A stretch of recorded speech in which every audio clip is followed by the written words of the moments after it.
Hey, everybody. Welcome to Think Business. Sorry, we're just having some technical difficulties. All right. Sorry about that. Anyway, great to talk to Andrew White. Andrew, I'm looking forward to talking with you. You direct the Advanced Management and Leadership Program at Oxford University, said Business School. Looking forward to just kind of talking about what people are teaching in business school today. It just seems like, in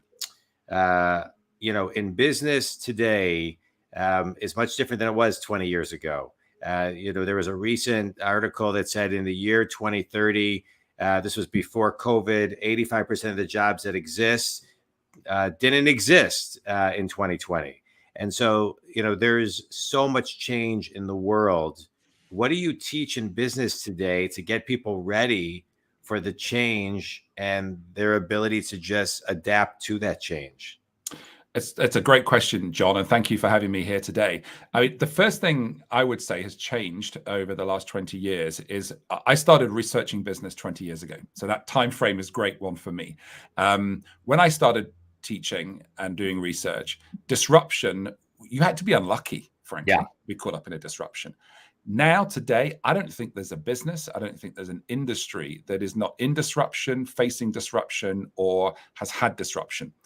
And so I think that's what's going on. It's disturbing the status quo. Yeah. And I think that the challenge for a lot of leaders is, on the other hand, their life's intense. They're all over email. They're all over Zoom calls, team calls. They're back traveling. They have to detach from the status quo, really, to step back and reflect on their business, reflect on their industry, reflect on how they're going to remain competitive, how they're going to continue to grow, how they're going to address different types of competitors. So I think that's one of the things that I really help people with. Yeah, let's talk about that for a second, because disruption is happening almost daily, right? And I love what you're saying, and I agree. As a business coach, I touch my clients about very similar things.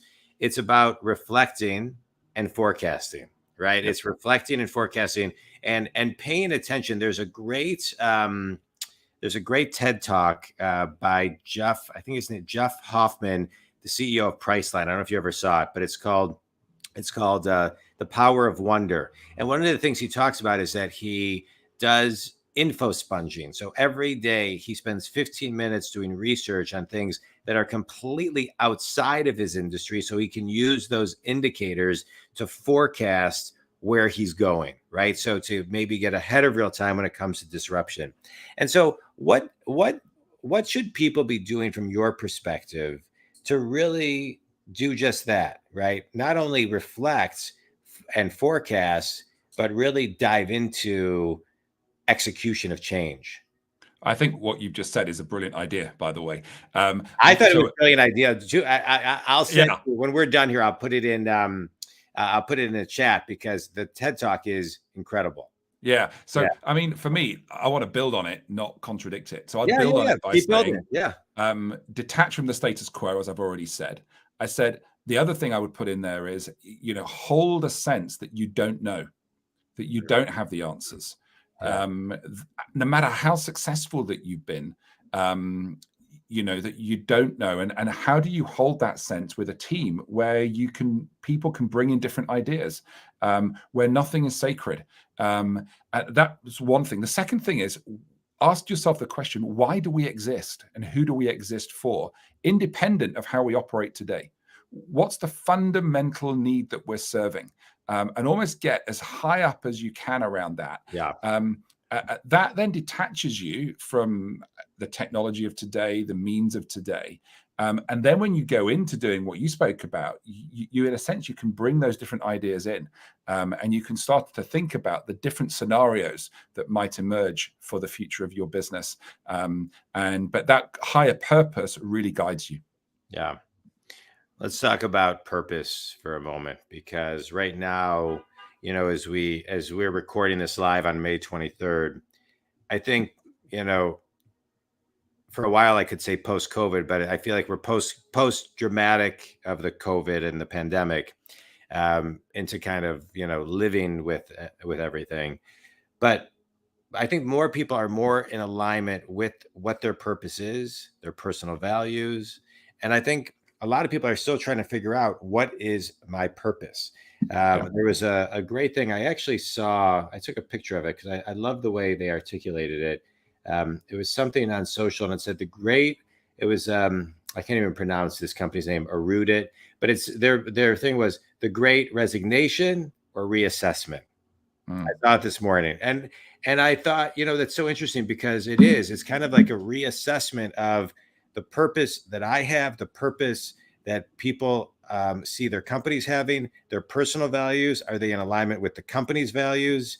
And that's where, what's your thoughts on that? How people can find their purpose? I think the first thing I would say is I think what working from home did for a lot of people, particularly people who were, let's call them heavy commuters. So we're doing, an hour or two into big cities like New York or London. When they had to go back to that, they think, why am I doing this? What's it for? And I think that caused a lot of people to reassess and reevaluate. Yeah. So I think to answer your question, how do you understand what your purpose is? I think you've got to go back to ask, what do I really care about? Mm-hmm. When I look at the world, what do I really believe in? One of the ways in which I help leaders do this is I use the UN Sustainable Development Goals, a brilliant set of goals. I think it's hard to deny any of them. But when you look across, I think there's about 19 of them. What do you really care about here? What if it's as a radar, what's really lighting up, red or green or whatever color you want to use? And I think that starts to get an insight into what your values are. And I think from that, you can then start to think about, why do I go to work? Where do I want to invest my time? And, you also have to take into account things like making money, because most of us don't have huge amounts of inherited wealth, and that's important. But you can begin to blend those things in terms of the making money with what I really, really care about. But that takes space. And you've got to find what is the space that works for you. For some people, that's meditation and mindfulness. For some people, that's walking in nature. For some people, that's going and listening to all kinds of different podcasts which provoke you. I don't think there's one prescription, but it is about space, and how do you create that space to think and reflect? Yeah, I love it.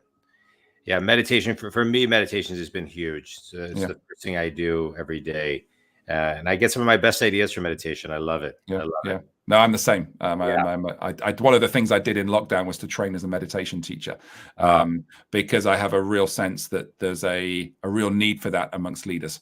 And I'm currently thinking through how do that approach, taken in a non-religious, but also spiritual way, how does that come into leadership development? How does that come into the work we do with leaders today? Yeah. What type of meditation were you trained in? I think the most Vipassana would be probably the best way of describing it. The Vipassana technique, which is just simple concentration on the body, concentration on the breath. Where I've taken it is more customizing some of those, let's call them fundamental approaches, and bringing in questions that leaders face. So if there's a difficult decision, or if there's a high amount of stress, how do you come back to your values? How do you come back to what's important to you? Where are you on a journey of transformation? I did a workshop last week with a group in Prague, and used a guided meditation with them. And it was brilliant at getting to where they are individually as leaders and where they are collectively as an organization really, really quickly. So there's a huge efficiency and effectiveness with some of those techniques. Yeah, I love it. I love it. All right, Andrew, quick speed round. You ready? Yep, go. All right. Favorite book and why? Stillness Speaks by Eckhart Tolle, because I've read it so many times and it continues to teach me stuff. Yeah, he's so good. Power of Now, A New Earth. I mean, great. I love all of his books, and I love listening to him more than his books. Yeah, he's amazing. Best piece of wisdom you've ever received? That's a really, really good question. I think for me, what I'm practicing at the moment is, how do I really know, and why do I need to know? And so many of particularly when I look at social media, so many of, let's call it the fights or the conflict, they're not important. Whole aspects of my identity are not important. Yeah. So what do I have to get rid of to really listen to somebody, to really hear them? And when all those things kind of float away, not that they're unimportant, but they're not of primary importance, I can begin to see. And that's when compassion starts to come out. And I'm practicing. I'm not at all saying I'm some saint here, right. But that's the kind of the wisdom that I'm working with at the moment. I love it. Tell everybody how they can connect with you, Andrew. So I'm on LinkedIn. If you search for me, Dr. Andrew White, Oxford, I have a podcast called Leadership 2050, where I'm interviewing leaders who I think are making a real transformative impact in what they're doing. I also have a LinkedIn newsletter called Leadership 2050, where I write about that on LinkedIn as well. I love it. It's been great connecting with you. Maybe I'll see you when I'm in London in a couple of weeks. And Think Community, we talked about some great stuff today, purpose, leadership, getting back to center, and just the power of meditation. I love these talks because I never sometimes know where they're going to go, but I think we take over 8 million breaths a year, and breathing is free, and it's something that I think a lot of times people don't study.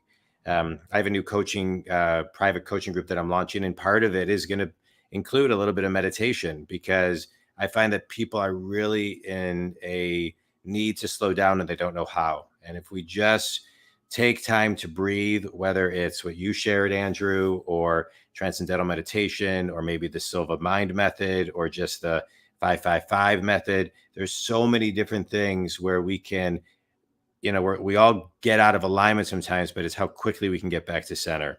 Exactly. And how quickly we can get back into alignment to do what we need to do. So I appreciate you chatting about that amongst everything else that you did. Thank you, Andrew. Thank you, Think Community. Have an amazing day, everybody. Thanks so much. Thank you, John.